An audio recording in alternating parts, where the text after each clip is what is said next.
പടം ധ്യാൻ തൂക്കി സംഭവം അടിപൊളിയായിട്ടുണ്ട്. നമുക്ക് എന്താ പറയാ, യൂത്തിനൊക്കെ പറ്റിയ കണക്ട് ചെയ്യാൻ പറ്റിയ നല്ല പടമാണ്. നല്ല ഹൊറർ ത്രില്ലറാണ്. നല്ല അടിപൊളിയായിട്ടുണ്ട്. ധ്യാന്റെ ഒരു തിരിച്ചുവരവ് തന്നെ.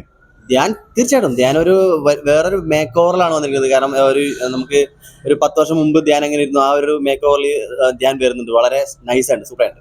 പടത്തിന്റെ ട്രെയിലറിന്റെ അകത്ത് ക്ഷുദ്രവിദ്യ, കൂടോത്രം ഇതൊക്കെ കാണിക്കുന്നുണ്ട്. ഈ ഒരു സിനിമ അതിനെ ആസ്പദമാക്കി തീർച്ചയായിട്ടും പേടിപ്പിക്കുന്ന രീതിയിലുള്ള എല്ലാ കാര്യങ്ങളും ചെയ്തിട്ടുണ്ട്. നമ്മളിപ്പോ ഒരു എന്താ പറയാ, സംഭവം കണ്ടുള്ള ഒരു ഫീലൊക്കെ നമുക്ക് ഉണ്ടാവില്ല, ഒരു ഹൊറർ ത്രില്ലറൊക്കെ കണ്ടുള്ള. അപ്പൊ ആ ഒരു ടിപ്പിക്കൽ ആയിട്ടുള്ള ഒരു സിനിമയാണ് ഇത് വരുന്നത്. ആ ഒരു ബാക്ക്ഗ്രൗണ്ട് സ്കോർ നന്നായിട്ട് ബാക്ക്ഗ്രൗണ്ട് BGM കാര്യങ്ങളൊക്കെ നന്നായിട്ടുണ്ട്. പിന്നെ മാത്രമല്ല, നമുക്കൊരു ഇരുത്തി പേടിപ്പിക്കുന്നില്ല എന്നുണ്ടെങ്കിലും, പക്ഷെ പണ്ടത്തെ ആ ഒരു കഥകളും കാര്യങ്ങളൊക്കെ കൊണ്ടുവരാൻ നല്ല രീതിയിൽ ശ്രമിച്ചിട്ടുണ്ട്.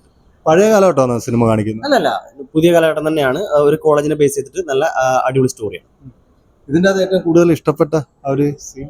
ഇഷ്ടപ്പെട്ട സീന് മന്ദാകിനി കാട് എന്ന് പറഞ്ഞൊരു, ഞാൻ സിനിമയുടെ സ്പോയിലറിലേക്ക് കിടക്കുന്നില്ല, ആ ഒരു കാടിനെ കാണിക്കുന്ന ആ ഒരു രീതികളും കാര്യങ്ങളെല്ലാം, പിക്ചറൈസേഷൻ കാര്യങ്ങളൊക്കെ സൂപ്പറായിട്ടുണ്ട്, അടിപൊളിയായിട്ട്.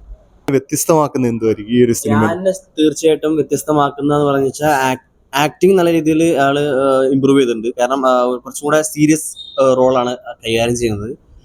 മാത്രമല്ല, ഒരു ബ്രദേഴ്സൊക്കെ ഉള്ള ഒരു നല്ലൊരു ഫാമിലിനെ കൊണ്ടുവന്ന രീതികളും, ആ ഒരു നല്ലൊരു ധ്യാനം നമുക്ക് ഇതിൽ കാണാനായിട്ട് പറ്റും.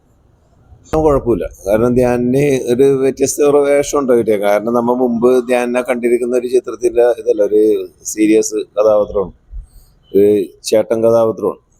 കുഴപ്പമില്ലാതെ വർക്കൗട്ടായിട്ടുണ്ട്. പിന്നെ പടത്തിൽ പറയുകയാണെങ്കിൽ ഒരു ഹൊറർ മൂവിയുടെ ഒരു ഇതാണ് കാണിച്ചിരിക്കുന്നത്. കാരണം മുൻകാലങ്ങളിൽ എന്തോ നടന്നൊരു സംഭവത്തിന്റെ അതിന്റെ ഇനി ചുരുളഴിഞ്ഞു തന്നെ. കാരണം